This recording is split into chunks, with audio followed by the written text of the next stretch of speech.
দেশের অর্থনীতির প্রধান দ্বার চট্টগ্রাম বন্দরে স্বাভাবিক সময়ে কন্টেইনার থাকে ৩৫ থেকে ৪০ হাজার টিইউএস। সেখানে বর্তমানে রয়েছে ৪৪ হাজার টিইউএস কন্টেইনার। এছাড়া আইসিডি ইয়ারে এখনও ধারণ ক্ষমতা ৩ গুণ বেশি কন্টেইনার রয়েছে। এতে ব্যাহত হচ্ছে বন্দরের অপারেশনাল কাজ।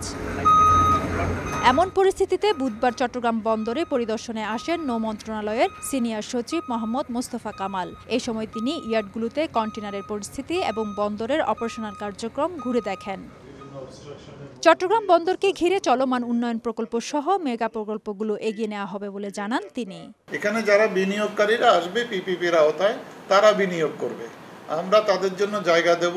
সুতরাং এটা কিছুই থেমে থাকবে না। ছুটি, বিদেশ যাত্রা, এই বিষয়গুলো একেবারে অনিবার্য না হলে আপনারা এরকম প্রস্তাবগুলো আমাদেরকে দেবেন না।